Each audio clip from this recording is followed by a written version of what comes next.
뭘 사라는 말이냐? 이거 사면 됩니다, 여러분. 투자를 하는 이유는 결국은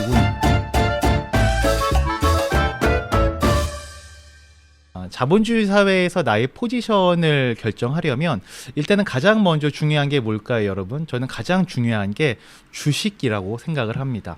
그리고 금리라고도 생각을 해요. 오늘은 주식과 금리 중에서 주식에 대한 얘기를 좀 먼저 해보려고 하는데요. 이 모든 금융 시스템이 주식과 금리를 기반으로 다 연결돼서 돌아가고 있거든요. 그럼 우리가 주식의 본질 그리고 금리의 본질을 제대로 이해하고 있을 때 현 상황을 제대로 이해할 수 있고 그걸 이해할 수 있어야 우리의 행동을 결정할 수 있을 거거든요. 그리고 저는 참고로 주식 투자는 안 합니다. 그래도 주식은 알아야 됩니다. 네, 제가 주식 매매 기법이나 뭐 이런 걸 알아야 된다는 게 아니고요. 주식의 본질을 제대로 알아야 된다는 거고, 그렇게 주식을 제대로 이해함으로써 금융시장을 이해하고 능동적으로 대처해 나갈 수 있다라는 말씀을 좀 드리려고 합니다. 오늘 제가 드릴 말씀은 주식에 있어서 굉장히 기본적인 내용입니다. 그래서 아마 주식을 좀 하셨던 분들은 뭐 이렇게 단순한 걸 이야기하나 라고 생각이 드실 수도 있을 거예요.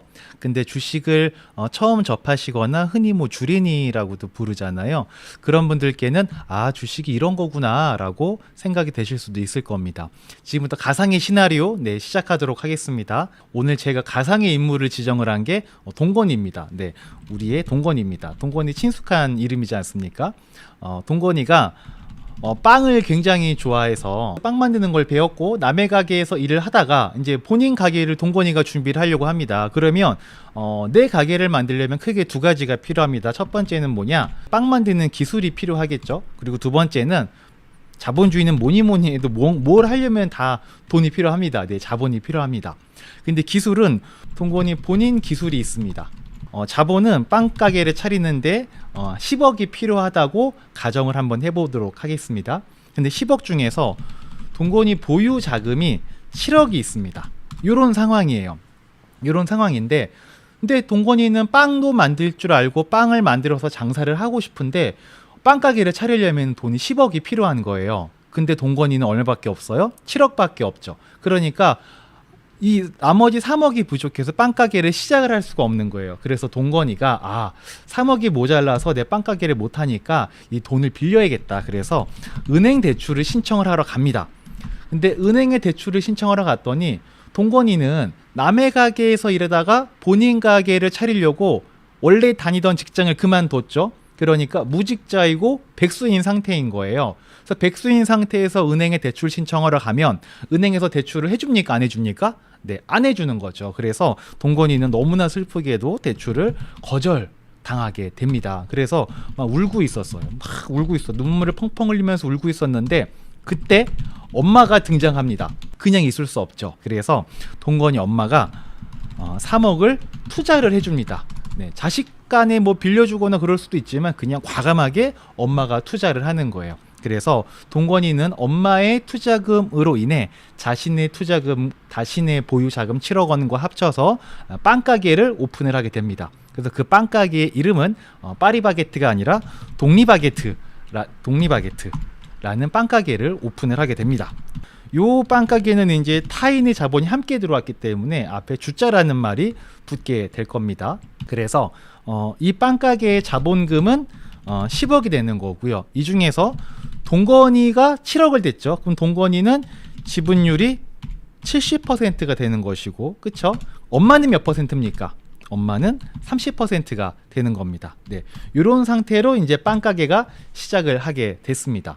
자, 이제 우리 독리바게트가 열심히 동건이가 운영을 해서 이제 1년이 지났습니다. 1년이 지났더니 연간 수익금이 3억 원이 발생을 하게 된 거예요. 너무나 축하할 일인 거죠. 자, 그러면 연간 3억이라는 수익이 발생을 했으니까 이제 독리바게트는 이 수익금을 어딘가에 잘 활용을 해야 되겠죠. 그쵸? 그 중에서 1억은 재투자를 합니다. 네, 빵을 만들기 위해서는 원재료도 사야 되고 기계 설비도 좀 더 좋은 걸로 업그레이드를 해야 되고 인테리어도 조금 신경을 써야 되지 않겠습니까? 그래서 1억은 재투자를 한다.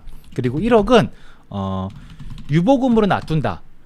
갑자기 또 장사가 안 되거나 뭔가 또 급한 돈이 또 가게를 운영하다 보면 필요할 수 있지 않겠습니까? 그래서 1억 원은 유보금으로 그냥 놔두게 됩니다. 그리고 1억은 배당을 하게 됩니다. 네. 여기서 이제 배당을 하게 되는 거죠. 이제 우리 장사해서 돈 좀 벌었으니까 좀 나눠 가져야 될 거지 않습니까? 나눠 가질 때 누구랑 나눠 가져요? 친한 사람끼리 나눠 가져요? 손님이랑 나눠 가져요? 그런 거 아니죠. 이 독립바게트, 주식회사 독립바게트의 지분을 가지고 있는 사람들과 이 배당을 나눠 갖게 되는 거죠. 그쵸? 그러면 여기서 한번 보겠습니다. 1억 중에서 동건이는 70%의 지분을 가지고 있으니까 7천만 원을 배당을 받게 됩니다. 네, 이렇게 될 거고요. 그럼 엄마는 지금 지분율이 30%이죠. 그럼 엄마는 1억 원의 30%인 3천만 원을 배당을 받게 될 겁니다. 근데 갑자기 동건이 아빠가 사업을 준비한다고 합니다. 그래서 엄마에게 투자를 요청을 하게 됩니다. 그러니까 엄마는 아들 사업을 도와줘서 아들 사업이 잘 됐죠. 근데 아빠도 한번 사업을 하겠다는 거예요. 그래서 아빠한테 엄마가 투자를 좀 해줘야 되는 상황이 된 거예요. 근데 엄마가 또 아빠가 사업한다는데 나 몰라라 할 수가 없지 않겠습니까? 그래서 또 아빠가 잘 되면 또 엄마도 좋은 거잖아요. 그러니까 엄마는 아빠한테 투자를 해주려고 합니다. 근데 엄마가 돈이 없어요. 이제 여유 현금이 더 있으면 아빠한테 투자를 할 텐데 동건이 엄마가 돈이 없습니다. 그러면 어떻게 되느냐? 지금 엄마는 주식을 가지고 있죠. 주식을 현금화를 해야 됩니다. 현금화를 해야 됩니다. 그래서 이제 갖고 있는 주식, 독립바게트의 주식 30%를 가지고 있는데 그걸 이제 팔아야 되는 거예요. 근데 평상시에도 이 독립바게트가 잘 되고 엄마가 배당을 받는 걸 보면서 엄마의 동생, 동건이한테 이모죠. 이모가 자기한테 그 주식 지분율을 좀 팔아라 라고 맨날 얘기를 했던 거예요. 그래서 엄마가 이모한테 야 이거 내가 주식 팔 건데 네가 살래? 그랬더니 이모가 언니 내가 3억 주고 그거 사갈 테니까 내가 현금 해드릴 테니까 아빠한테 사업 투자하세요. 제가 현금 해드릴게요 하면서 3억 원의 주식을 사가려고 합니다. 근데 이때 엄마가 입장에서 보니까 좀 뭔가 3억에 팔기에는 아까운 거예요. 왜냐하면 이 독립바게트의 지분을 30%를 가지고 있으면 그 연간 적어도 한 3천만 원 정도는 배당을 받을 수 있고 그 연간 3천만 원 배당이면 수익률로는 3억 투자해서 3천만 원 받으니까 한 10% 정도 수익률이 되는 거지 않습니까? 배당률이. 이거 그냥 주기 좀 아까운 거예요. 그리고 동건이가 독립바게트 운영을 너무 잘하는 거예요. 너무 잘해서 올해는 1억을 가지고 배당을 했지만 내년에는 한 2억을 가지고 배당을 할 수도 있을 것 같은 거예요. 왜냐하면 사업이 늘다 보면은 재투자하던 것들 어느 정도 좀 멈추게 될 것이고 또 유보금이라는 걸 계속 쌓지는 않지 않겠습니까? 어느 정도 쌓이면 유보금은 안 쌓일 거거든요. 그러니까 아마 내년에는 동건이가 일도 잘하고 또 재투자나 유보금의 비율이 줄어들면서 자연스럽게 배당을 더 많이 할 것 같은 거예요. 그러면 이 지분만 가지고 있으면 그 지분을 가지고 있는 사람은 내년에 수익률이 10%가 아니라 15%, 20%도 될 수 있을 것 같은데 이걸 그냥 3억에 주자니 좀 엄마가 아까울 수 있죠. 네, 충분히 그럴 수 있습니다. 그래서 이모한테 야 동생아 이거 3억에 가져가긴 네가 좀 싸게 가져가는 것 같다. 그리고 내가 좀 아까워. 그러니까 이거 한 3억 1천만 원 정도의 너한테 지분을 좀 넘길게 라고 딱 얘기를 했습니다. 그러니까 이모가 곰곰이 생각을 해보는 거죠. 언니는 3억에 투자를 해가지고 했었는데 그걸 3억 1천에 나한테 판다? 막 고민을 해보니까 그래도 동건이가 내년에 잘하면 더 많은 배당을 받을 수 있으니까 뭐 3억 1천이라도 괜찮은 것 같아 라고 해서 이제 주식을 현금화하려고 합니다. 이모가 엄마한테 주식을 사려고 하는 거예요. 근데 그때 갑자기 엄마 친구가 딱 나타납니다. 그러니까 엄마가 배당 받는 걸 봤던 엄마 친구인 거예요. 그러니까 엄마 친구가 이 친구 그 배당 그거 주식 그 이모가 지금 3억 1천에 사가려고 하잖아. 근데 그거 내가 3억 2천에 사갈 의향이 있어. 그러니까 나한테 팔어 라고 얘기를 합니다. 그러니까 엄마가 어때요? 그래 아무리 가족이라도 이거는 돈이 오가는 거니까 좀 따져봐야지. 그럼 엄마 친구한테 3억 2천에 파는 게 또 득이 되는 거죠. 1,000만 원이라는 금액이 작은 금액이 아니지 않습니까? 그래서 엄마 친구에게 3억 2천을 팔려고 합니다. 근데 그때 갑자기 저 멀리서 삼촌이 등장을 합니다. 삼촌 등장을 해서 누나 이거 3억 2천이면 좀 싼 거 같아. 내가 3억 3천 줄 테니까 나한테 팔아. 이렇게 딱 제안을 합니다. 이제 엄마의 고민이 시작이 되는 거죠. 자본의 세계는 냉정한 거거든요. 그래서 엄마는 삼촌한테 팔기로 결정을 하게 됩니다. 이게 뭐예요? 주식회사 독립바게트가 잘 되니까 돈을 많이 벌고 돈을 많이 벌어서 배당을 많이 해주니까 그 주식을 가지고 있는 사람은 수익률이 올라가게 되는 거죠. 그러니까 주식 가격이 이렇게만 올라가는 거예요. 팔려고 하는 사람은 한정되어 있는데 살려고 하는 사람들이 많아진 상태인 거죠. 그러니까 주식의 가격이 올라가는 겁니다. 세상의 모든 거래, 자본주의 사회에서 모든 가격은 수요와 공급에 의해서 결정되지 않습니까? 팔 사람은 동건이 엄마 한 명밖에 없는데 사고 싶어 하는 사람들이 많아진 거예요. 그러니까 주식 가격이 막 올라가게 됩니다. 이게 비단 주식만 그런 건 아니죠. 부동산도 마찬가지죠. 집을 팔려고 하는 사람은 한 명밖에 없는데 집을 살려고 하는 사람들이 많이 있어요. 그러면 부동산 가격도 올라가는 거랑 마찬가지 이치가 되는 거죠. 그래서 우리가 흔히 주식 가격이 올라간다, 막 코스피가 올라간다 이런 얘기 하잖아요. 그 얘기는 이 회사가 점점 잘 되고 있으니까 그 회사의 지분을 확보하려고 하는 사람들이 많아지는 것이고 그로 인해서 주식 가격이 올라간다라는 거죠. 자, 너무나 간단한 논리인 거죠. 자, 그런데 이렇게 해피한 경우만 있는 게 아니고요. 반대의 경우도 있을 겁니다. 네. 동건이가 빵 실력이 알고 보니까 형편없는 거예요. 그리고 서비스도 엉망입니다. 네. 너무나 속상한 거예요. 근데 젊은 나이에 뭔가 사업을 시작하니까 자기가 사장이라고 허세만 가득해가지고 버는 족족들이 다 어딘가에 돈을 써버리고 일도 열심히 안 해. 그리고 매출도 당연히 안 나와. 그리고 영업이익이 아까는 3억 원을 예상을 했었는데 300만 원밖에 안 돼요. 거의 그냥 까먹지 않은 수준밖에 안 되는 거죠. 자, 이런 상태가 되어 있을 수도 있지 않겠습니까? 네, 이런 상태가 되어 있는데 동건이 엄마 지분율을 30%를 가지고 있는 동건이 엄마는 아빠가 사업한다고 해서 투자를 해줘야 돼요. 투자 요청이 들어왔어. 그래서 본인의 지분을 정리해서 현금화 필요 이런 상황이 된 겁니다. 자, 이 상황에서 똑같이 다시 이제 뭔가 이렇게 지분을 정리하려고 하는 거, 주식을 팔려고 하는 거예요. 그래서 이제 이모한테 갑니다. 이모가 이모한테 야, 너 예전에 이거 지분 갖고 싶었잖아. 주식 갖고 싶다고 했잖아. 그러면 이모한테 이거 내가 너한테 3억에 그냥 원가에 줄게. 야, 이거 원가에 내가 그대로 해준 나는 투자한 지 1년씩이나 됐는데 그냥 원가에 줄게 라고 얘기를 합니다. 그 이모가 뭐라고 하겠어요? 아니 언니 이거 3억이 원가인 건 내가 알겠어. 그런데 이거 갖고 있어봤자 300만 원 가지고 영업이익 300만 원인데 그걸로 배당해주고 해봤자 나한테 들어오는 돈도 별로 없을 것 같고 이거 아무짝에 쓸모가 없을 것 같아. 나 이거 3억에 언니 지분을 내가 인수해가는 건 이거는 말이 안 되는 것 같아. 그러니까는 엄마가 뭐라 그러냐면은 그치 3억은 좀 네가 생각해도 좀 그렇지. 그러면 2.5억에 줄게 얘기를 한 거예요. 이모가 2.5억도 좀 많은 것 같은데 그래? 그럼 2억에는 안 될까? 이모가 막 고민을 해요. 원래 지분이 한 3억 정도가 들어갔는데 지금은 장사가 잘 안 돼. 그래서 내가 당장 2억을 투자해도 별반 나한테 득이 될 건 없어. 근데 우리 조카가 동건이가 지금은 처음이라 그렇지 한 1년 2년 더 지나면 열심히 잘해가지고 가게가 잘 될 수도 있겠지. 그럼 가게가 잘 되면 나는 2억을 가지고 지분을 30%를 가지고 가면 나중에 솔찬히 내가 배당을 받을 수 있지 않을까?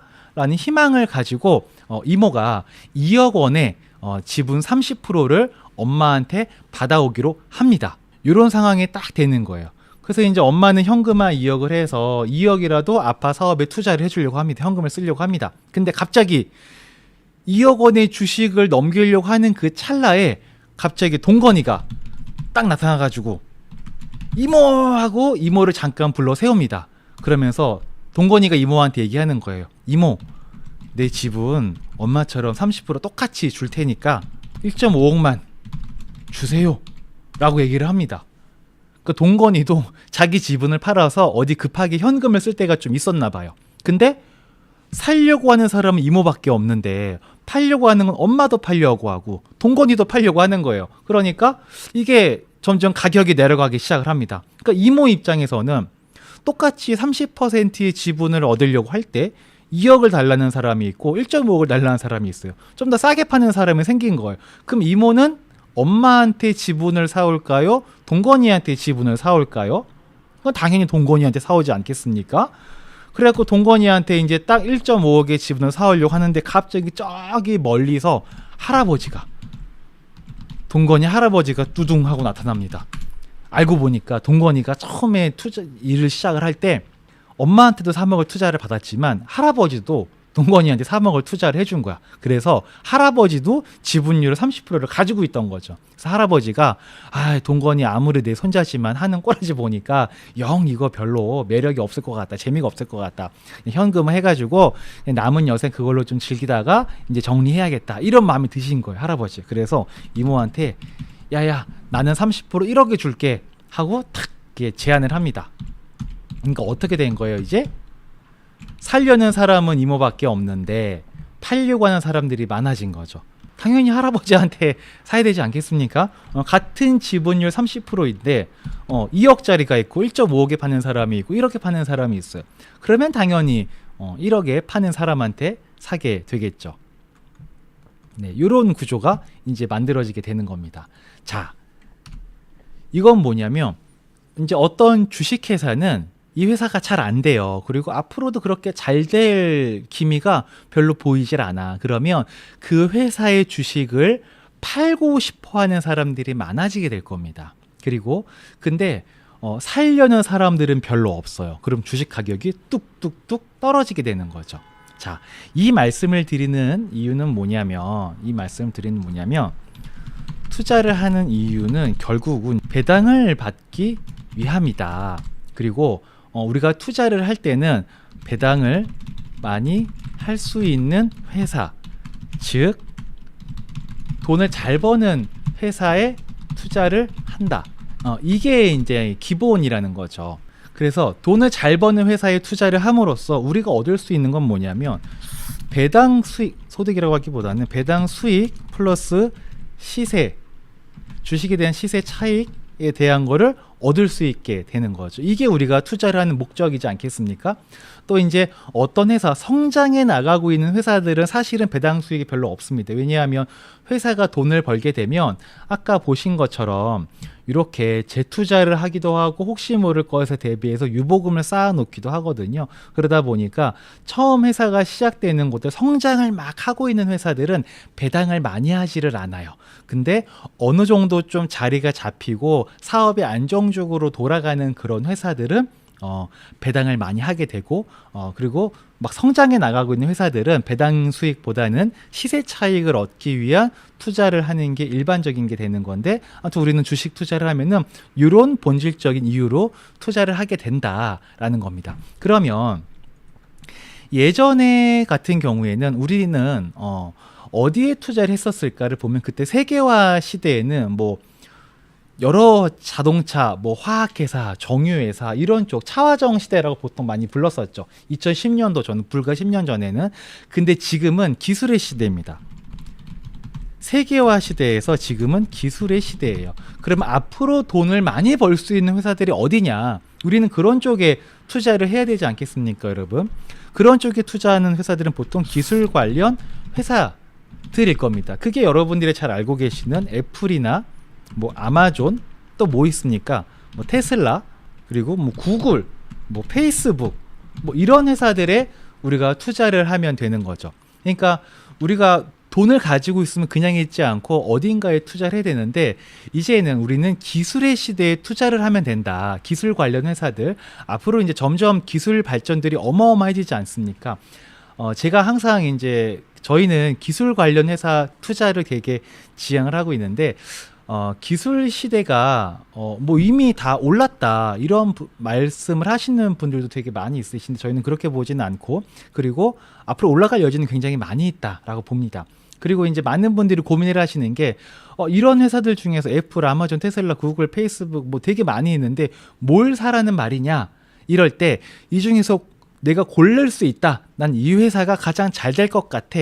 라고 고를 수 있으신 분들은 뭐 이런 회사들 중에 그냥 그 주식을 사면 되시는 건데 그냥 저 같은 사람들은 어디가 잘 될지 모르겠는 거예요. 뭐 애플이 잘 될지 테슬라가 잘 될지 구글이 잘 될지 어디가 가장 잘 될지 모르겠습니다. 그러면 어떻게 투자하면 되냐면 여러분 잘 고를 수 있다면 골라서 투자하면 되고 잘 모르겠으면 어디가 잘 될지 잘 모르겠으면 동시에 다 투자할 수 있는 방법이 있죠. 그게 뭐냐면 우리가 좋아하고 사랑하는 ETF입니다.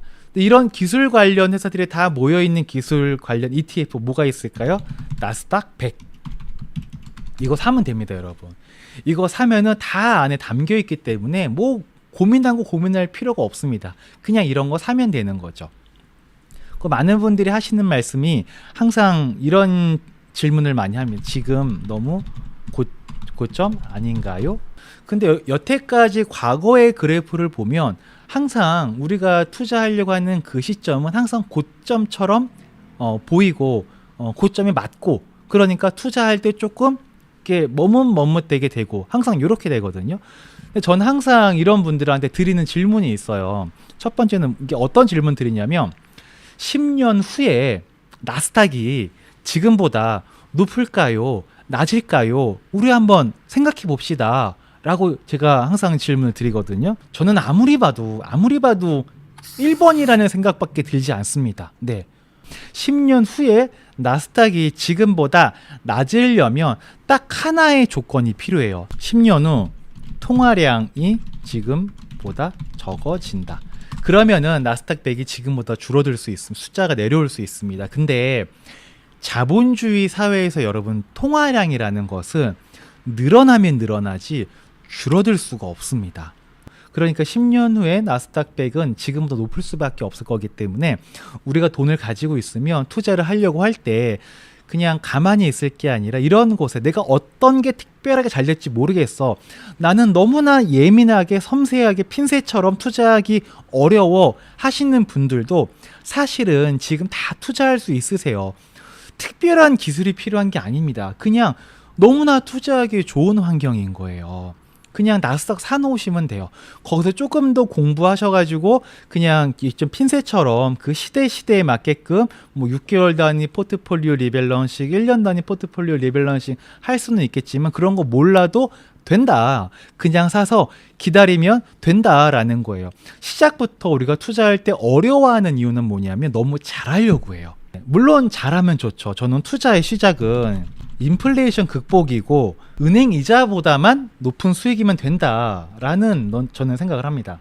여러분 재테크는 이런 겁니다. 내가 먼저 깃발을 꽂고요. 내 뒤에 누가 줄을 서잖아요. 그러면 내가 깃발을 꽂은 이 가격은 올라갈 수밖에 없는 거예요. 예를 들어서 요즘에 부동산 투자 난리도 아니잖아요. 내가 먼저 부동산을 사놨어요. 부동산에 깃발을 꽂아놨어. 근데 꽂아놓고 조금 기다렸더니 이 부동산을 사겠다고 내 뒤에 막 누가 줄을 서요. 그럼 나는 부동산을 비싸게 팔아요? 싸게 팔아요? 비싸게 파는 거잖아요. 모든 자본주의 시대는 수요와 공급이기 때문에 어쩔 수가 없습니다. 근데 나스닥 100도 누군가는 지금 깃발을 꽂고 기다리고 있다고요. 매월 월급에 들어올 때마다 매월 깃발을 꽂는 사람들도 있고요.